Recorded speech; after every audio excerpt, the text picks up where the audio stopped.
And so it's about her.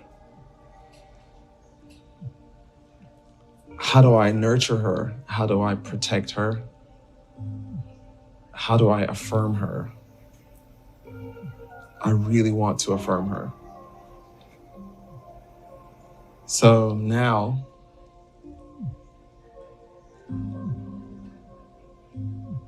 I want to culturally sustain her. I want to personally sustain her. I want to environmentally sustain her. Sustaining her sustains me. So it's always about her. And it will always be about her. Hi, Charles. Thank you so much. Hi. Of course, it's lovely to be here. You know, I am obsessed with you. Well, we're happy to have you here on the Parsons Entrepreneur Academy Network, not only to share your story of, how you started the brand Harbison, but I'm really interested in talking about your evolution over the years as a designer and how you've sort of re-envisioned where you sit and how you interact with the system. Yeah, I mean, it's been a really transformative few years for me of kind of getting my legs in the industry in a new way, getting my legs personally in a new way, figuring out how to bring those two initiatives together. Like, how do I get to have my business, my art, and myself in ways that are healthy and sustaining? So, yeah, it's been All right, good. awesome. All right, so let's start at the beginning. Give us a quick snapshot of your background and what inspired you to become a designer. Well, my background, I'm from North Carolina, a consummate country boy, and I was always really artful, really heady. My parents definitely cultivated that and encouraged that. So initially, going through school, drawing all the time, and I figured by the time I graduated that I'd go to school and be an architect. It felt like that obvious sort of direction for an artful artist boy. Um, but then while in undergrad and studying architecture, my freshman studio had me working with some fabric and paint, and I was able to work really, I guess, on a varied array of mediums that weren't really afforded to me in that kind of blue collar small town that I grew up in. And so just my world expanded, and the just the catalog of what I could deliver and configure as an artist just expanded. And then before I knew it, I was like, I want my hands in fabric all the time, and became a fibers artist. Started studying fibers art and textile science in undergrad. And by the end of it, I found that the best way for me to bring these loves of textiles and tactile elements together with this kind of more construction based, um, scientific, math based sort of way of thinking that I had was clothing. And I backed into my mom as a muse, discovering that I love clothing because I loved what clothing had done for her growing up, and watching her transform from a working woman to this really more elegant, confident version of herself whenever she dressed up. And I aligned in my mind that beautiful clothes create some sort of like happiness and confidence. And so I was like, well, that's what I want to do. And not only do I want to do it for my mom and myself, I want to do it for as many people as I can. So that's how I came to fashion. All right, so what is your design philosophy as a designer? What do you stand for as a designer? Well, what we've kind of cataloged now is this idea of style, play, and intellect, right? As a designer, that's what our studio stands for. Style from the point of view of like a chic, studied reflection of yourself in the world. Play being a sense of youthfulness and naivete, and intellect just being smart and thoughtful about how you take on this thing that we all do every single day. So, those are the three elements that kind of define how I come at design to today. And then even more so than that, just thinking about culture, sustainability, and design kind of comprehensively. So those three kind of marquee elements, those three marquee initiatives: good design, sustainable thinking, cultural affirmation, And that goes for, all the identity groups that I occupy and the ones that I love in the world that are disenfranchised, like be in a place where those identities are affirmed and elevated. So. All right, so let's take a little step back, because I love hearing, from entrepreneurs who've made the pivot from, working from someone. So in your case, designing for another brand, you worked with Luca Luca, Billy Reed, and then eventually you decided to step away and take a chance on yourself and your talent to start your brand. So what was that process like, and how did you approach taking that step? And this is just for the people who are watching who might be on the verge or thinking about starting something of their own or starting their own brand.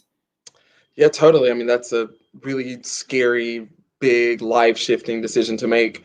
For me, I think the root really, it took root after my first job at Parsons. When I left Parsons, my first gig in fashion was at Michael Kors collection. And I'd initially been interning in men's collection, adored it, adored the team there, established some really important relationships, and then garnered a position on the women's collection team. And watching Michael was definitely an idol of mine in the late 90s. Like, even before I knew I'd be in fashion, I knew I loved beautiful clothes, and I would watch fashion TV and things of that nature. So I always had this kind of veneration for him. And working for him helped me figure out a really beautiful process of going from concept to materialization. And after I kind of saw that process and loved it, I then found myself taking that process to all these smaller companies that I went to after the fact, as I kind of went up the ladder. And, by the time I'd been at like my kind of fourth collection, I'd say, over the years, I was like, wait, like I'm not half bad at this, right? And on top of that, I felt like I had the information, the experience, the kind of real tactics and strategies to take on the industry, but also to say something really new and particular, which is my voice, right? Like being that born working class, Black, queer, from the South, with education, not only in the arts, but in the sciences. So, I think I have something to say. And so I decided to take a chance on myself and say it. All right. So you stepped into the industry and you started your brand Harbison. Let's talk about, operating in the system, right? So there's this notion of, or I'd say reinvention has been a hot topic of, how do we rethink the fashion system itself? But looking back at the old system that you were operating in, when you started, what was that experience like? Let's start there, and then we'll talk about how you've rethought or repositioned yourself. Cool.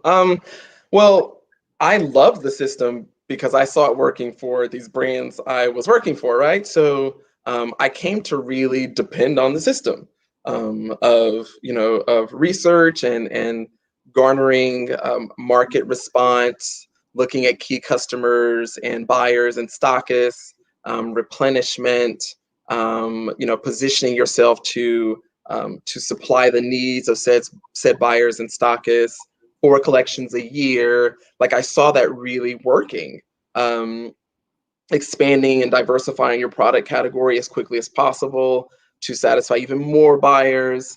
So I was like, okay, I have seen this work for years, so I think I can do this. And everyone around me was like, yeah, you can do this, and we're going to help you do it. And so I was just excited in the very beginning, but it was a really quick kind of disillusionment when I realized that no matter the efforts of myself and everyone else, the system of wholesale was rapidly changing and in many ways crippling and falling. And also that it took so much cash to actually sustain oneself, because in order to garner these gains, you do also garner so many losses, and you actually have to have a significant cash flow to account for that. I did not. And, the vast majority of emerging designers do not. And we also, on a note, need to make sure that we're not only supporting individuals who can bring a lot of cash to the table, but that we're supporting brands and designers who are bringing talent to the table. That cash isn't the entry point to this industry, but talent and craft is. So, but yeah, like I said, I was disillusioned really quickly. And after, 4 years of really chasing this dynamic, and this was kind of on the upswing of e-commerce, we're looking at 2016, 2015, and also this kind of democratization of fashion, where you see brands configured outside of the capitals kind of popping up. But then if you're too deep in an industry that is relegated to wholesale, it's hard to then allocate additional money to e-com. And so it was just not working out in a way that was sustainable. And so I decided to say au revoir. So, all right, you left because you realized that system was not going to serve you as an No, it artist. wasn't serving the business, nor was it serving me personally. Right.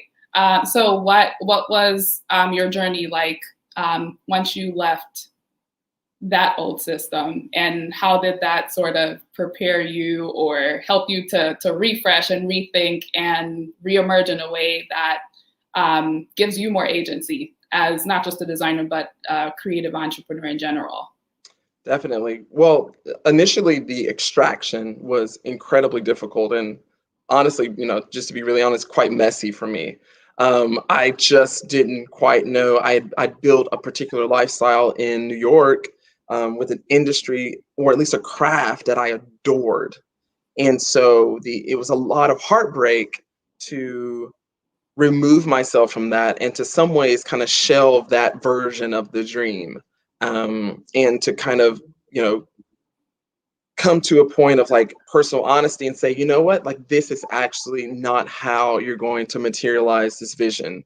So that's hard when the vision is still big and significant and really vivid. It's hard to then like take yourself away from this road that you were on to really see it through. So then I came to LA, and LA was a great place and has been a great place for me to reassess personally, to kind of get my personal legs, to be healthy again in a way that I hadn't been. It was definitely a situation of really kind of sacrificing myself for the sake of the art and the business. So figuring out how to not do that any longer, and how to reconnect to nature, which as a country boy, nature is the first point of inspiration other than the matriarchs in my family. Those are the first points of beauty, right, that I saw. So it was like a reconnection to that, and so many things. And then working for brands in LA and in Europe, working on initiatives that were direct to consumer, it was really enlightening, because I was like, oh, like there's a whole kind of business structure, there's a whole global customer base that's at your fingertips by way of the internet, and that can be conceptual until you're there designing product optimized for e-com, optimized for customers around the world, being really kind of malleable in order to pivot when needed. And those are just all the great kind of opportunities that I saw in working for brands here and in Europe. And so all of that information is now what we're putting into this integration, this reinvention of Harbison as a studio. So it's good. That's amazing that you had the opportunity to have those two different perspectives. You can weigh in on this, but I think the system, or when you look at how designers navigate, New York City as a fashion capital, there was sort of this framework or definition that everyone clung to in terms of how they define success, right? And whether it worked or not. So it's interesting hearing your experience, having that other perspective and being able to pull apart things that you can keep from this side and incorporate these new learnings to build something else. Totally. I'm really grateful for that. I mean, it's obviously that's a lot of energy and work that goes into garnering experience in different formats, different businesses, different market tiers. And that takes a lot of time and energy to do that. But I feel so much more prepared as a designer and an entrepreneur today because of that kind of diversified experience. Yeah, and because at the end of the day, success for me is like product in the hands of people in the world, like giving, namely women, namely femme presenting people, and everyone the opportunity, the tools to aesthetically represent themselves to the world in a way that makes them feel more powerful, more capable on the earth. And so that can't happen through visuals alone. Like I need these tools in your hands and on your body. And really wanting to figure out how to circumvent a system that was really thwarting that process. And because that was the point of success, I could work backwards from it. So, and that's what brought me here. All right, so digging deeper on your definition of success, what does that look like for you now? And is there a new system that you've created for yourself that supports what this version of success looks like? Yes, I mean, because it is product in her hands, product in his hands, product in their hands, it's, well, how do I do that? And I do that best through e-com, like there's been a whole kind of reckoning when it comes to e-commerce that also this pandemic has intensified, where we're all kind of like, oh, wait, like this is a viable way of procuring things that we want to have in our lives. And the market is like exponentially larger because it's not relegated to particular storefronts. So that is exciting for a customer, it's exciting for, for creatives, because it's this democratization, right? So on that note, for us, it's definitely setting up e-commerce, which is the priority this year, working toward a coterie of pieces that are available direct to consumer exclusively, and then dipping our toe into wholesale. The stockist that I love stores.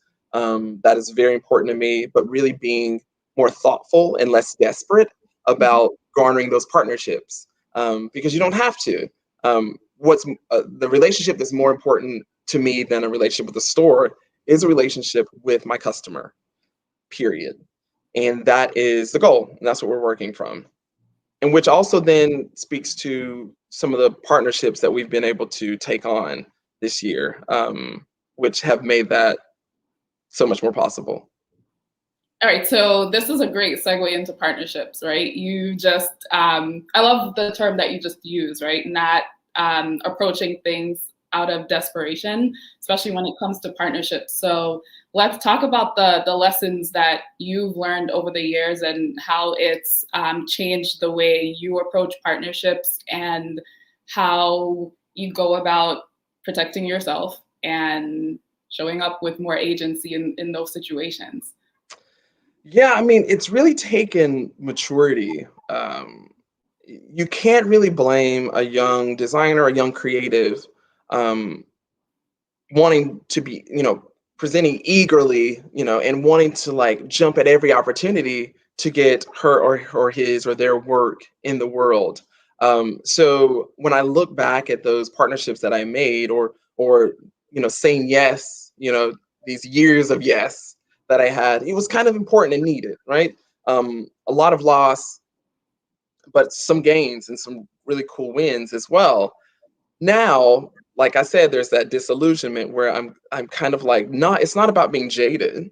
It's about like knowing your value in the market. And that's when you're on the market, you can do that, right? You can be like, oh, wait, like, okay, they got this from me. Okay, so next time I'm going to ask for this. And you just do that, until you get to the point where you feel like you're getting a fair version, or a fair chunk of the pie as a creative. So yes, and those partnerships have been far more significant and honest and kind of organic as of late, like the organic, that's funny. Speaking of my partnership with Banana Republic, creating a sustainable, sustainability focused capsule collection with them, which was announced last November. And so that product should land around September this year. But again, with Banana, I actually worked at Banana as a sales associate in college. For a country boy, going to Charlotte, North Carolina, 45 minutes down the road from where I grew up, going to the Banana Republic was an experience of garnering something more luxury. So I've always had this like heartfelt connection to it. Like I love Banana. And so when this opportunity came up, I was like, okay, this I can do. All right, this feels like not only a reflection of me, but also the kind of product I make. This fresh perspective on American sportswear, new American design, really supporting like this an everyday customer as well. Not just those marquee, super exciting, really novelty focused customers, those muses of sorts, but figuring out how do I take these ideas and make it palatable for every mom, make it palatable for every girl, every boy, in theory, right? And that's what I'm able to do with Banana, and I'm really grateful. So we're able to kind of take their large kind of like territory in the market and infuse it with my kind of more focused ideas. And in the end, I'm really excited about the product that we're going to be coming out with. And it definitely not only reflects environmental sustainability, which is hyper important to me and has been for years, but also there is cultural affirmation. We're looking at, it's focused on women of color, size inclusivity, gender inclusivity, and the story, the inspiration behind the collection is as well. And then also from a design point of view, we're looking at really good design and taking those key points of color and joie de vivre and like American sportswear that I love and infusing it into collection. So I think it'll be good. That sounds amazing, and congratulations on that. One of the questions that I was going to ask you, ties back to your one of your business values or pillars around sustainability. I think you just weighed in your last response on how you approach that as a designer. But for people who are watching who want to incorporate more sustainable practices into their business, whether it's a design brand or another creative business, how did you define the ways in which you were going to do that? Because sustainability is a very big word. It's a broad term. It means different things to different people. And the importance is, really being transparent about how you're doing it. But how did 100%. How did you come up with your own framework for that?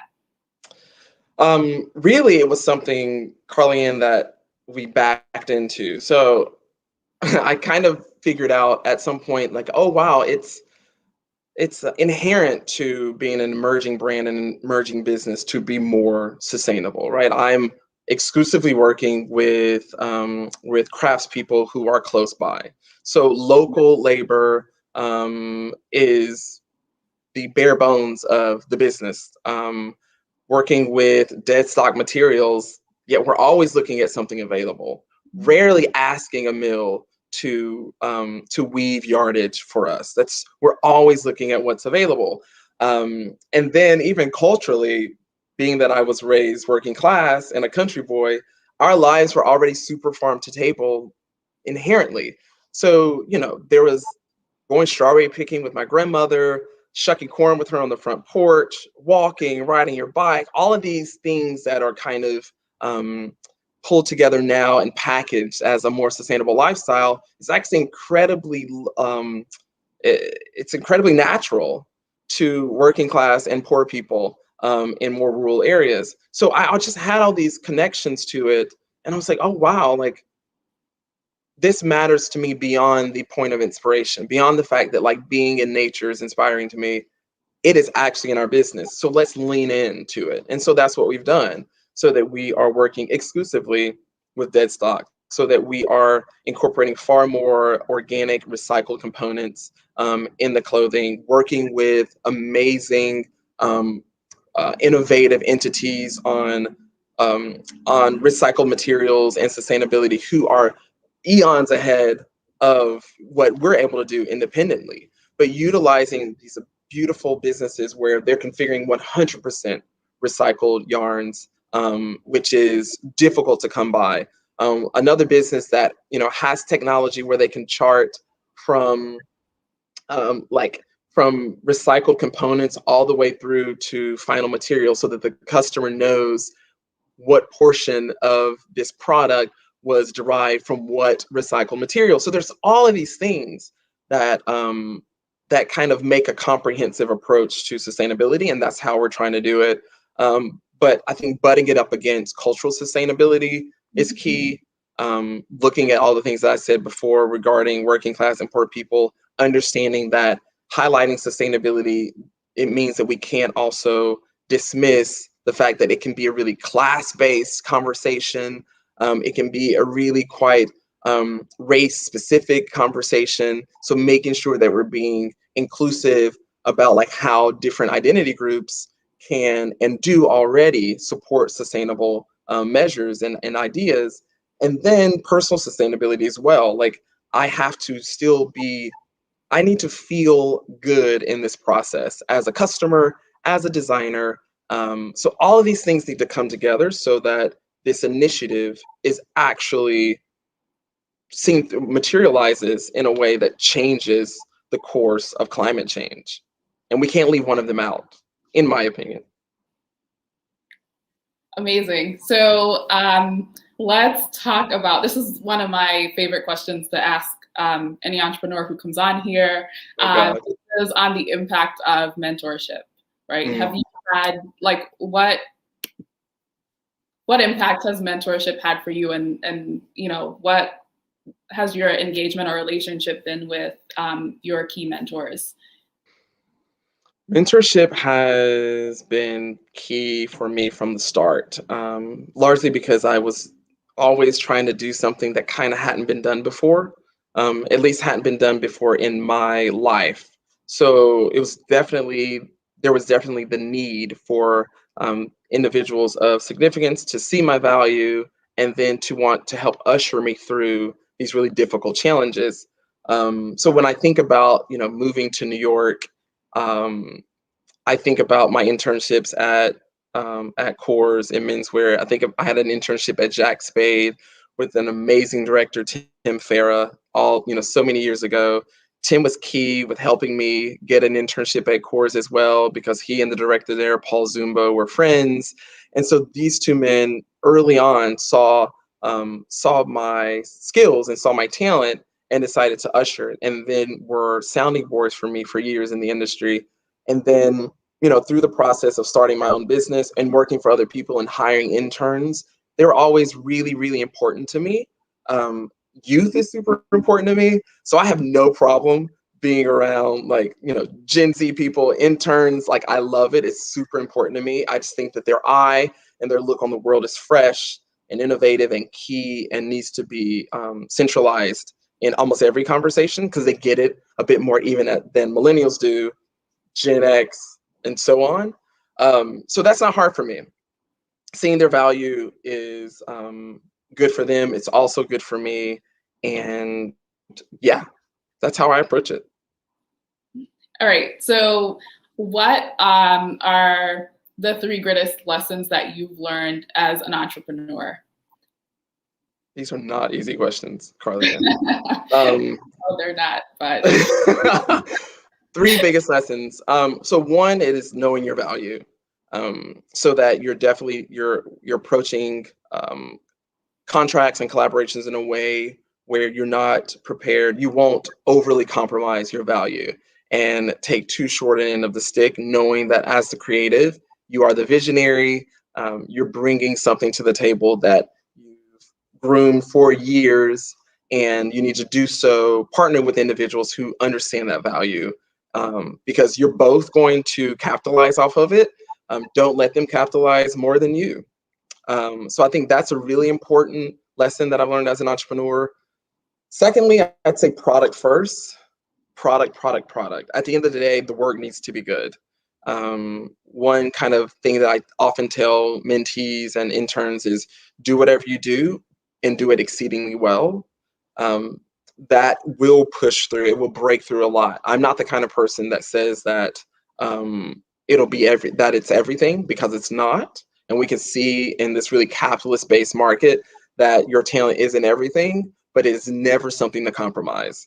And that, people take home a product and they reuse a product. They don't reuse your story. They don't reuse the marketing. They reuse a product.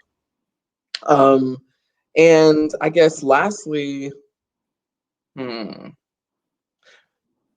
have fun, right? Like as an entrepreneur, like I have to love this in order to push through the challenges. And it always needs to be fun. And thank God for me, it always is fun. I'm really grateful for that I've never lost the love for it. So that is a lesson that I've learned, to make sure and keep fun, humor, excitement, the art of it at the forefront as well. Yeah, I love the last one. I love watching designers work. Like I admire your persistence, talent, because it's not an easy business. So if you don't love it, there's really like no incentive to. No, not at all. It's imperative. I also just noticed that like the sun is really intense in my room right now. So I'm sorry that like I'm blown out. It's like a halo, you're fine. You know what? It's that LA glow, I guess.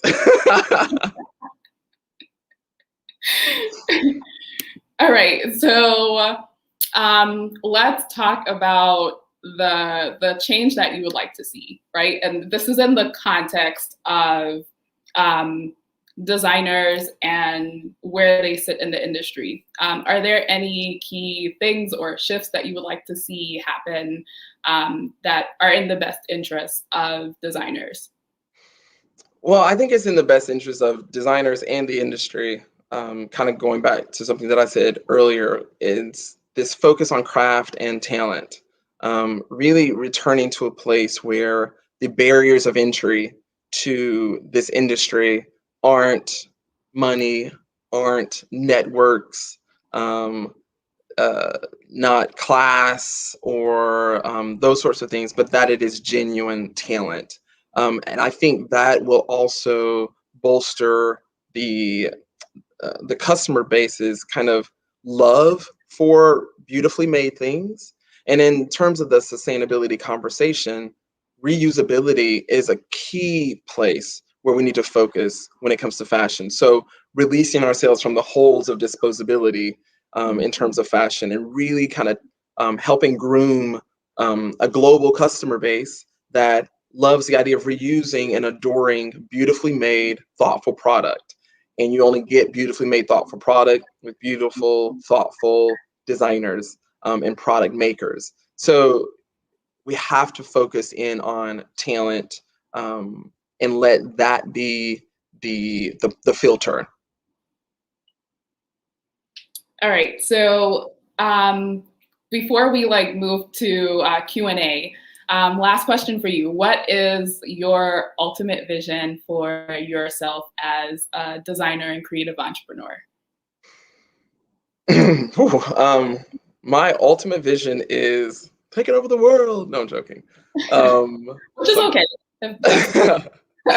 I just love the idea of a diversified array of product that is available at different tiers of the market. Super important to me. At this point in my career, I've designed clothing, accessories, shoes, bags, jewelry. I've designed furniture. I've designed interiors. I've done set design. I just love beautiful things. And so I have a dialogue for all of those things. And I want to take this idea of using a woman of color as muse and bring like highlighting and affirming gender fluidity class equity, race equity in product that can really touch every single part of everyone's lives. That's what I want to do. And this country boy is determined to do it. So. And I believe that this country boy can do it. That's amazing. I'm always inspired by everything that you do and everything that you say, and just want to thank you so much for coming on and sharing your story. I want to give our audience a chance to ask some questions. So let's see if there are any. Yes. Okay. All right. Ellie says, I read Elle's interview with Charles, and he said that it was a challenge for him to resolve the difficulties of media exposure, not actual selling. I think Ellie is trying to talk about the disconnect that happens sometimes. When you're featured in like the top magazines, people think you're doing well, but they don't realize that it does not translate to dollars all the time. So I think that's what Ellie's asking. So she's asking, how were you able to overcome that? I mean, yeah, Ellie, that was an intense issue, and it led me to extract myself from the industry in the way that I was working before, because I couldn't figure out, in remaining in this kind of wholesale-based dynamic, how to do that. Typically, you garner amazing stories, then that product is available in an array of stockists, so that press and exposure leads a viewer to then go into the store to procure product reflective of that story. So there's a huge chasm there between the story and the product.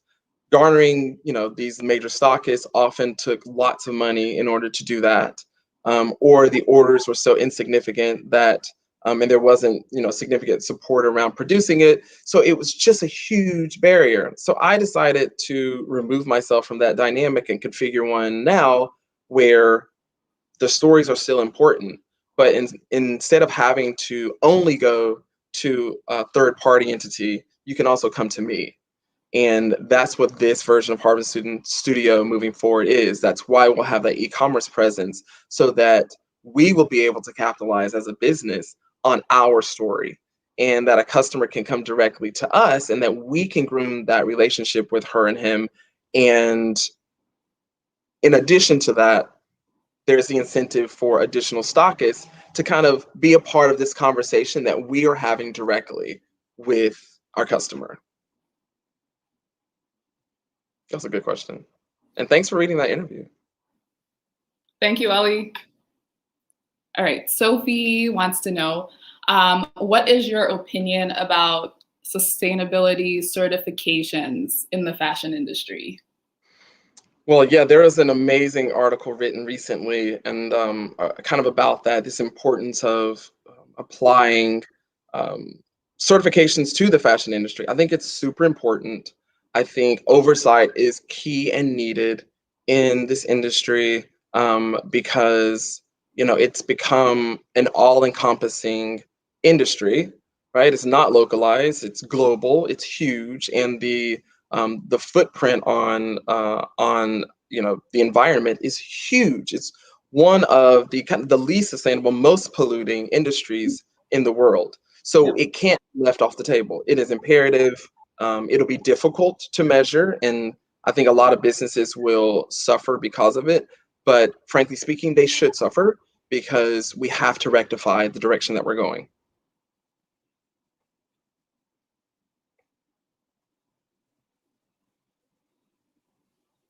All right, does running a business ever cramp your creative capabilities and style? How do you manage both of those tasks at once? Running a business can cramp your creative capabilities and style if you let it. And that's also a lesson that has taken me time to learn. There are so many kind of compromises and consolations that I made on product to get certain orders, or to have product in certain stores. And in the end, I was like, that doesn't actually feel reflective of who I am as a designer and who we are as a brand. And honestly, you then saw the customer base not respond to that product, right? So there is some sort of like sixth sense that exists in product that is created authentically and honestly from a designer. So I'm always going to root for and affirm a designer's desire to lean in on honest design, leaning on their own specific perspective in the world, because there is a customer that is waiting specifically for what you have to say. So say it as honestly as you can.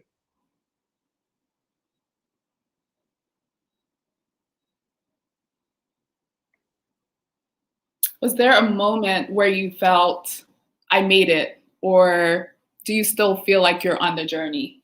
Well, I'm 100% on the journey. 100% on the journey.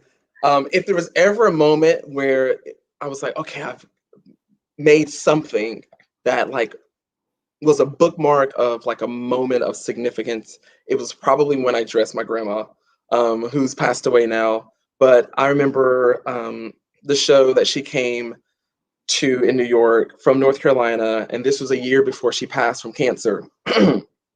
And she had on a Harbison dress, and it was at that moment that I was like, whoa, okay, this is a moment that I never want to forget.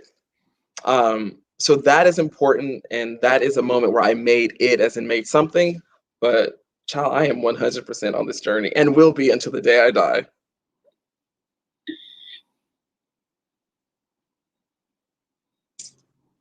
What has been the most challenging part of going sustainable?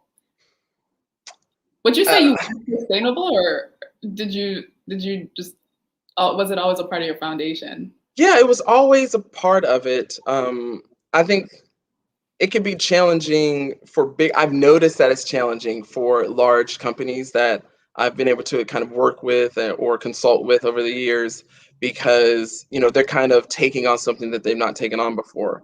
But if you've already always been infusing this into your process, you're just kind of like making it more of a, you're kind of writing it down in stone. And so there may be certain places where you would compromise. Now you're just like, oh, I just won't do that anymore. And it hasn't been that difficult, honestly. But asking when we scale, and I'd say then it's probably going to be more difficult. And that's where that's why it's important to hold large companies accountable for their lack of sustainable practices. Because yes, it's harder for them to opt into it, but the effects of that are greater. As in them setting the stage for it to trickle down. 100%. And just the scale, like, Yeah. a lack of, the carbon footprint for, a large, I won't name any, for a large brand, rectifying that, you're going to see a huge amount of relief on the environment. And it's important that we don't overly task small businesses and individuals, that we do hold ourselves accountable, yes, but like businesses hold them, they capitalize so much, and we can't allow that anymore. All right. And don't allow me when I get big as well. All right. We'll keep a note of that and hold you accountable. All right. How much time do you spend working on the business side of your brand? I can't really tell the difference between the two now, whether the business side or the creative side. I think they do kind of work collaboratively, particularly as a founder, CEO, creative director. Like, you're always having to think about everything at once. I'd say 50-50 is important. If you do want to approach this as a business person and an entrepreneur, and not just as an artist. At which point, if you're approaching, fashion art, then you wouldn't need to put as much time and energy into the business side of it, because I think you're kind of less relegated to the market in the same way. But as a designer, I'd say 50-50 is important, and allow the two to kind of come together in the end so that you're thinking creatively, but also thinking about like how you're going to take this creative idea and turn it into a product that will resonate. And in terms of you getting to a point where you're able to do that, that foundation, would you say that came from your experience working with bigger brands or bigger machines? Because I saw that, directly in the people that I worked for. They had this amazing ability to kind of sweep between the two, and looking at a wall of sketches from the team, it's like, oh, I love this. And then they could really quickly see like, oh, and she would also love this dress as a skirt and a top. And we should also take the sweep and make it into a coat.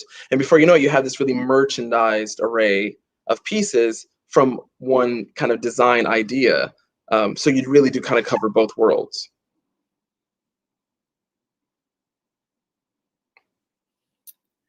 All right, Malik says, congratulations on the success that you're attracting.